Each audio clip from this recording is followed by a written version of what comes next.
Hi friends, అందరికీ నమస్కారం అండి.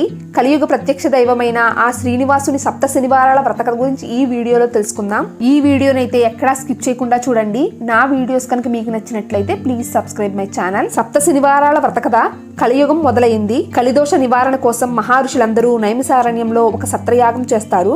అయితే ఆ యజ్ఞఫలాన్ని ఎవరికి దారపోస్తే ప్రయోజనం కలుగుతుందని చర్చించుకుంటారు. వారిలో భృగు మహర్షి యజ్ఞఫలాన్ని త్రిమూర్తులైన బ్రహ్మ, విష్ణు, మహేశ్వరుల్లో ఎవరు తగినవారో నేను పరీక్షించి వస్తా అని అంటారు. మిగతా మునులందరూ సరేనని అంటారు. భృగు మహర్షి ముందుగా సత్యలోకానికి వెళ్తారు. బ్రహ్మ అతని రాకను గమనించక సరస్వతీ వీణానాదంతో మునిగి ఉంటారు. దానితో భృగు మహర్షికి కోపం వచ్చి, మహాతపస్వినైన నన్ను అతిథిగా మన్నింపలేకపోయావు, సృష్టికర్తనని అహంకారంతో నున్నావు, భూలోకంలో ఎక్కడా కూడా పూజా పునస్కారాలు లేకుండా పోవునుగాక అని శపిస్తారు భృగు మహర్షి. తరువాత కైలాసానికి వెళ్తారు. అక్కడ పరమేశ్వరుడు పార్వతీదేవితో ఆనందనాట్యం చేస్తూ మహర్షి రాకను గమనించరు. దానితో భృగు మహర్షి కోపంతో, శంకర, నీవు నాట్య విలాసంలో మునిగి మహాతపస్వి అయిన నన్ను నిర్లక్ష్యం చేశావు కదా, భూలోకంలో నీకు లింగ రూపంలోనే కాని నిజ రూపంలో పూజలు జరగకూడదు అని శపిస్తారు భృగు మహర్షి. ఆ తరువాత వైకుంఠానికి వెళ్తారు. మాధవుడు పాన్పు మీద పడుకుని తనకు పాదసేవ చేస్తున్న లక్ష్మీదేవితో ఆనందంగా గడుపుతారు. మహర్షి రాకను గమనించకపోవడంతో మహర్షికి కోపం వస్తుంది. ఇంతటి తపస్విని నన్ను అవమానిస్తావా అంటూ విష్ణుమూర్తి గుండెల మీద తన్నుతారు. ఒక్కసారిగా ముల్లోకాలన్నీ కంపిస్తాయి. అయినా కూడా శ్రీ మహావిష్ణువు రవ్వంత కూడా ఆగ్రహించక పరమశాంత స్వభావంతో లేచి మునిని నమస్కరించి, మునీంద్ర, మీ రాకచేత వైకుంఠము పరమ పావనమైనది, మీ రాకని గమనించని నా అవివినయాన్ని మన్నించండి అంటూ భృగు మహర్షిని వేడుకుంటారు. భృగు మహర్షికి గర్వభంగమైనది. విష్ణుమూర్తిని నమస్కరించి, ఓ దేవా, మీ వంటి సత్వగుణ సంపన్నులు 14 లోకాల్లోనూ లేరు. నా అహంకారాన్ని మన్నించండి, మీరే లోక సంరక్షణకు తగినవారు కాబట్టి కలి ప్రభావాన్ని నశింపచేసి ధర్మ సంరక్షణ చేసి ప్రజల కష్టాలను తీర్చడానికి తప్పకుండా అవతరించాలి అని ప్రార్థించి తిరిగి భూలోకానికి వెళ్లి అక్కడి మునులతో త్రిమూర్తుల్లో పరమ శాంతమూర్తి శ్రీమన్నారాయణుడే, అతడే యజ్ఞఫలానికి అర్హుడు అని తేల్చి చెబుతాడు భృగు మహర్షి. మునులందరూ కలిసి సత్రయాగము చేసి ఆ ఫలాన్ని యజ్ఞపురుషుడైన శ్రీ మహావిష్ణువుకే దారపోసినారు. అక్కడ వైకుంఠంలో లక్ష్మీదేవికి కోపం వస్తుంది. శ్రీహరి వక్షస్థలమే తన నివాసమని ఆ నివాసాన్ని ఒక ముని కాలుతో తన్నాడు. అందుకు శ్రీహరి కోపగించక ఆ మునికి చాలా మర్యాదలు చేసినారు. భర్తే తనను గౌరవించలేదని అలిగి భూలోకానికి ప్రయాణమైనది లక్ష్మీదేవి. లక్ష్మీదేవి లేని ఇల్లు కళావిహీనమైనదని ఆమెను వెతికి తెచ్చుకోవడానికి భూలోకానికి ప్రయాణమవుతారు విష్ణుమూర్తి. ఇంతలో భూదేవి వచ్చి, దేవా, పాపం పెరిగిపోయింది, పాపభారం మోయలేకపోతున్నాను, నువ్వు భూలోకంలో అవతరించి నన్ను కాపాడు అని కోరుకుంటుంది భూదేవి.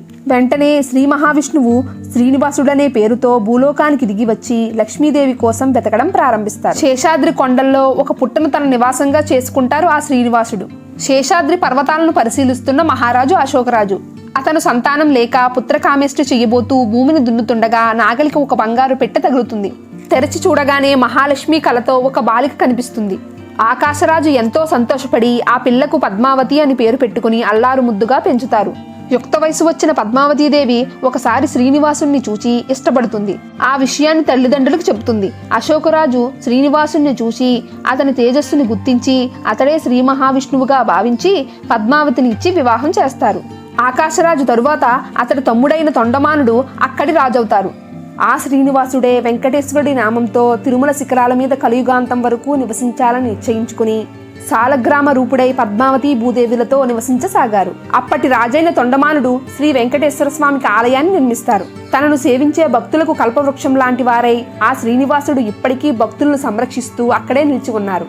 సౌనికాది మహామునులంతా ఆ సుతుడు చెప్పింది విని ఆ శ్రీనివాసుని అనుగ్రహం పొందిన వారెవరైనా ఉంటే వారి కథ వినిపించమని సుతుణ్ణి అడుగుతారు.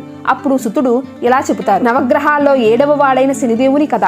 ఒకసారి శనీశ్వరునికి మానవులెవ్వరూ తనని భక్తితో సేవించడం లేదని, భయంతో మాత్రమే పూజిస్తున్నారని విచారం కలిగింది. అప్పుడు వెంకటేశ్వర స్వామి కోసం తపస్సు చేయగా ఆయన ప్రత్యక్షమవుతారు. స్వామి, నా పేరు వింటే ప్రజలు భయపడుతున్నారు. ఆ భయం పోవడానికి ఇక నుంచి నాకు ప్రీతి అయిన శనివారం నన్ను ధ్యానించి ఆరాధించి ఆ పైన నిన్ను పూజించిన వారికి సర్వదేవతలు పూజించిన ఫలితం ఆ ఒక్కరోజే రావాలని శనిదేవుడు కోరతారు. అందుకు స్వామి చిరునవ్వు నవ్వి, నీ కోరిక సమంజసంగానే ఉంది. అసలు నీకు నాకు భేదం ఏముంది? 6 వారాలు దాటాక 7వ వారం అంటే ఇష్టపడతావు. నేను 6 కొండలు దాటాక 7వ కొండ మీద ఉంటాను. నువ్వు నీలవర్ణుడివి, నేను నీలవర్ణుడినే. నువ్వు సప్తగ్రహానివి, నేను సప్తగిరుణ్ణి. సామాన్య మానవులకు ఈ విశేష విషయాలు తెలియక నువ్వంటే భయపడుతున్నారు. నిన్ను నన్ను వేరుగా చూస్తున్నారు. నువ్వు కోరుకున్న వరాన్ని అనుగ్రహిస్తున్నాను. ఏ భక్తులు 7 శనివారాల పాటు నిన్ను పూజించి ఆ తరువాత నన్ను పూజిస్తారో, సప్త శనివార మహావ్రతాన్ని ఆచరిస్తారో వారు సప్త శని దోషాల నుంచి విముక్తులై సౌభాగ్యాన్ని పొందుతారు. ఆయురారోగ్య సకల శ్రేయస్సును పొందుతారు. ఇందులో సంశయం ఏమీ లేదని వరమిస్తారు వెంకటేశ్వర స్వామి. సౌనికాది మహామునులంతా సుతుడు చెప్పింది విని చాలా ఆనందపడి ఈ సప్త శనివారాల వ్రతాన్ని ఆచరించి శ్రీనివాస అనుగ్రహాన్ని పొందిన వారెవరైనా ఉంటే వారి కథను వినిపించమని సుతుణ్ణి అడుగుతారు. అప్పుడు సుతుడు ఇట్లా చెప్పసాగారు.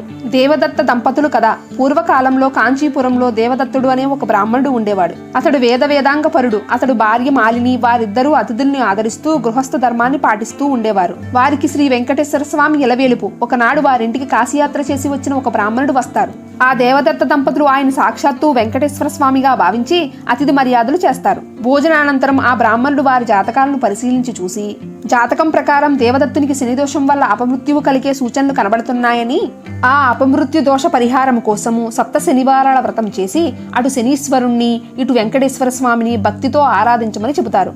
అమ్మా, నీవు శ్రద్ధ వహించి నీ భర్తతో కూడా సప్త శనివారాల వ్రతం చేయడానికి ప్రోత్సహించి నీ సౌభాగ్యాన్ని నిలుపుకోసుమా అని హెచ్చరించి సప్త శనివార వ్రత విధానాన్ని బోధిస్తారు. దేవదత్తుడు ఆ శనివారమే లేచి బ్రహ్మముహూర్తాన స్నానం ఆచరించి ఇంటిలో ఈశాన్య భాగాన పూజాపీఠం వేసి వెంకటేశ్వర స్వామి చిత్రపటాన్ని పెట్టి నైవేద్యంగా కొబ్బరికాయలు, అరటిపళ్ళు, నల్ల ద్రాక్ష, 7 చిమ్మిడి ఉండలు సిద్ధం చేసుకుని ఉదయాన్నే పూజ చేసి ఒక బ్రాహ్మణ్ణి పిలిచి ఆయనకు భోజనం పెట్టి ఆ పైన వారు భుజించి మొదటి వారం వ్రతాన్ని యథావిధిగా నిర్వర్తిస్తారు.